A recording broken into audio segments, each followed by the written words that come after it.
Hi guys, it's Renisti back again with another FHM video. This time we're in Season 7, Episode 6, documenting the rise of Barry McCockiner's road to the Stanley Cup. We are in the Western Hockey League playoffs for the very first time. And you're thinking, well, it's your second season in Vancouver. Why is it the first time? Because last year, the Vancouver Giants were worse than god-awful. They genuinely sucked. You would have reasons to believe as a Giants fan last year that this team could have folded had they continued playing the way they were. But thankfully, Barry McCockiner, with being given a chance by ownership and higher-ups, drafted well, traded well, and they're now in the playoffs against the Kelowna Rockets, with home ice advantage, might I add. So, let's watch the first 4 games and whatever else happens after that in the first round. These are our lines heading into Game 1. Tenchioko and Corbett are together. Olfert's playing with Quarrington. Carlson, Sexsmith. First line remains the same as it has pretty much throughout the season. Casol's on the second line due to the absence of Clemens. Pavlik is still the second line center. John James on the right. Will Stotts, Joey Bass, Mark Kolb make up the third line. Chargu, McKechnie, and Ames make up the fourth line. And Mark Hope is in between the pipes. Let's get our first ever game in the Western Hockey League playoffs underway. Oh my god, right away. Logan Pankhurst gets the Giants on the board with Asher Gingras and Remy Borowski giving him the apples. Wow. I'm liking what I'm seeing. First shot. If they score here, it's even better. Oh my god, I spoke into existence. 2 goals on 2 shots. This could be a rough game for Murray over there in Kelowna. But Tracy Pavlik on the second line gets it done with Mike Corbett getting his first ever playoff assist. We got our first penalty of the game. Amberland Tenchioko is called for hooking.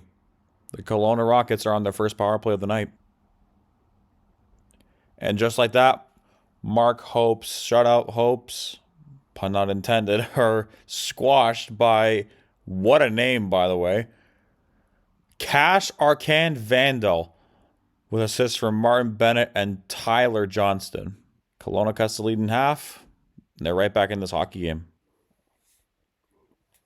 And just like that, they tied it up. Jacob Schwartz, assisted by Rylan Moore and Vrendale. Wow, this we've got a series potentially, but the thing is, Kelowna is outshooting us by a whole bunch, so we need to get some offense going because it's clear that when we put the pressure on, their goalie may not be able to handle it. Oh, man. Martin Bennett on a really, really bad turnover. And after scoring on our first 2 shots, we find ourselves down 3-2. Kelowna gets their first lead of the series. Yeah, Barry might just chuck a water bottle across the room and during the first intermission. Asher Gingras ties it up. Assist from Pankhurst and Tenchioko. We're right back in this hockey game, but guys, we need to pick it up, please. We're getting outshot 22-9 by a much worse team.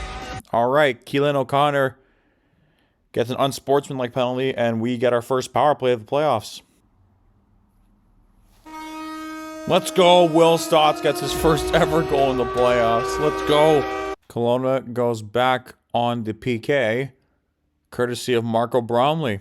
Now it could be a 4-on-4. Mike Corbett gets an unsportsmanlike penalty. Come on, kid. Oh, we got a shorthanded goal. Tracy Pavlik. Let's go. Nathan Casol gets a slashing penalty, and we're back on the penalty kill.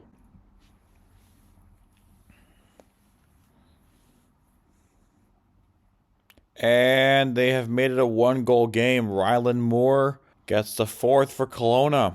Rylan Moore gets us back on the power play. 20 seconds. And is that an empty netter? I couldn't even tell.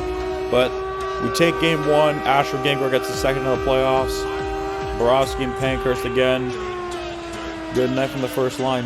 And the final score is 6-4 to the Vancouver Giants. We take game 1 and we play again here in one more day. Before we go on to game 2, let's take a look at the development report for April of 2030. Couple deuces across the board. No +3s yet. Brody Newman, who my guess could be middle 6 guy next year. Jason Ames +2. Baps +3. Charago +3. Couple deuces again. Coble with +3 again. Holden Sexsmith with +4. I'm sure Edmonton's going to really enjoy him. Yeah, poof. He's a good player. Then we got Evan Bean, who is slowly becoming more of an agitator, defensive defenseman with very good determination. Temperament could be better, though. Kari gets another 4. Polensky with +2. Brandon Schultz, our acquisition, with +3. Yeah, Polensky could be all right. All right, for game 2, we're going to keep things the exact same way they are, except I'm going to put Quarrington and Corbett, the 2 rookies, with each other. But for the most part, everything else will be the same.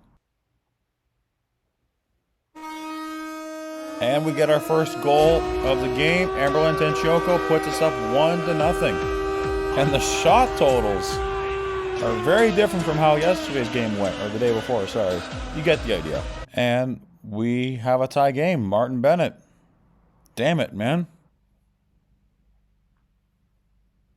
And we're down. Martin Bennett gets his 2nd of the game and 3rd of the playoffs. And just like that, Jacob Schwartz doubles Kelowna's lead over us. And it's 3-1 Rockets. Casey Mitchke gets a 2-minute minor for cross-checking. And we're on the power play once again. And Nick Elder ties up the series. 4-1 Kelowna. We lose game 2. Oh, so this is great. Wasey Stellan has reported that Carter Clemens has suffered a significant setback in his recovery, and his recovery will take considerably longer than he had anticipated. As if that's something that we need. Oh my God.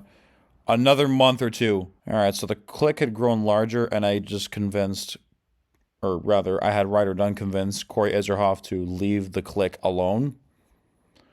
But it's whatever, man. I'm so sick of this. One change for game 3. Philip Fight is in the lineup. Not 100%, but we could use a guy like him right now, and Baps is out. Let's see if we can take game 3 in Kelowna. Oliver Husnick gets a penalty for tripping, and Vancouver's got their first power play of the game. And Kelowna gets their first goal of the game. Tyler Johnston, Asher Gingar gets called for tripping, and Kelowna's on the power play. And Kelowna doubles their lead. Len Phillips gets it done on the power play. Marco Bromley gets a tripping call. We're back on the power play. And the lead has increased yet again. Martin Bennett, Mark Hope might get the pull. Yep, this game is all but over. Nick Elder gets another goal. We got cocky, and it's very clear that our inexperience in the postseason, at least for the majority of our roster, is killing us. Kelowna's a bit an older team, and Gingras, Sexsmith, all these guys, they can't carry us next year. We have a new wave of guys coming in. Bean, Newman, Polensky. What's going to happen? Oh my God, it's 5-0. We're going to get killed. We're getting killed. Oh. Yay. It's a little late for that, Mark. I appreciate your effort, but come on, man. And we lose 5-1. All right. Changed a couple things up. Baps is in the lineup. Charagu's out. Let's just hope to God we don't lose and have Kelowna lay down the 3-1 stranglehold on this series. Asher Gingra gets a goal. We take a lead, but build on this. Let's just try and tie the series up. Oh, geez, that's a really tough blow for Kelowna. I really hope he ends up getting better. Obviously, he's not a real person, but, you know, nevertheless, a fractured skull for Len Phillips. That's a tough way to go.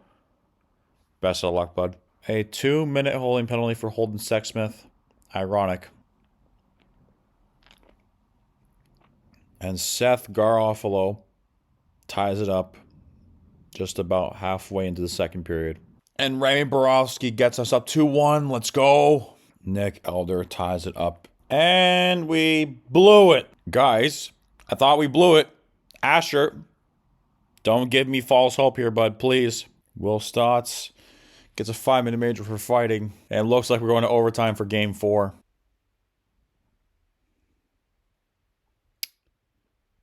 Never mind. Oh my God. 11 seconds left. Mark Hope. Yeah, you're not playing next game. Game 5 is underway. The lines are the exact same, and Wolframe is in net.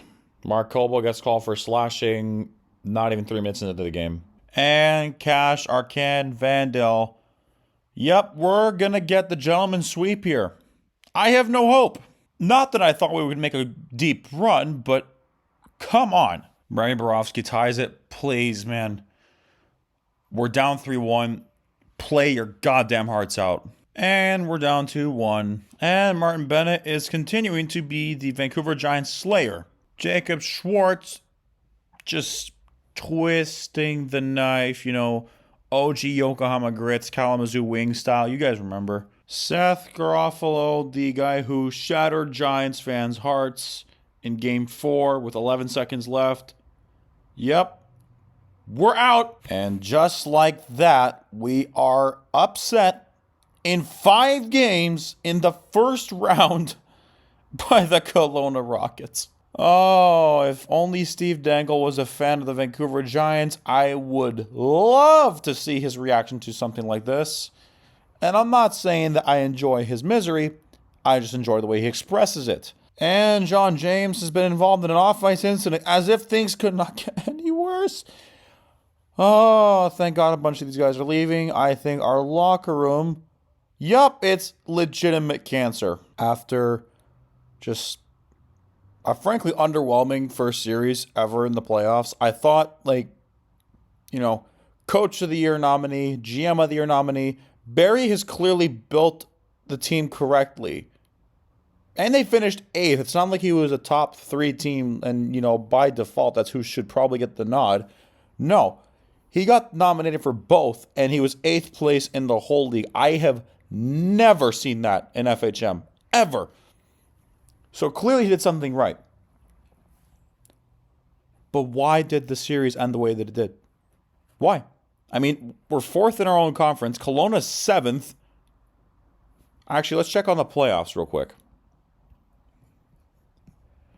Victoria, they initially were down 2-0 at Kelowna, and they eventually realized, oh yeah, we're the Victoria Royals. We were dominating teams all year, and now they're in the conference finals with Portland. And they'll put the winner, or whoever wins that series, plays the winner of Saskatoon-Calgary. It's just annoying. I'm pissed. This is not how it was supposed to go. I wanted to at least win a playoff series. That was my objective this year, especially when I realized that, you know what? We had a 35-24-9 record. We could have done something. No, we choked. We won game 1, not in a very convincing fashion, but then we got pumped. Games 2, 3, 4, and then 5. I don't even think it was Mark Hope that was the problem, to tell you the truth. Sure, he's inexperienced. He's a 17-year-old starter, but hopefully this team takes a few more leaps next year. We will make some potential trades in next episode after the World Championships. I have no words, truthfully. Sexsmith is gone. Borowski's gone. Gingras probably going to be gone. Pankhurst is probably going to be gone. Maybe he could stay, actually, now I'm thinking about it. McCockiner's gone. We're losing a bunch of players. And we have a bunch of incoming always on top of that. So we're going to have to make some very tough decisions come July 1st. On the bright side, we do have some young blood coming in with otherworldly potential if it all clicks. We'll see how it goes. Until then, that is all. Thank you guys very much for watching. If you enjoyed this content, please remember to like and subscribe. And I'll see you on the World Championships.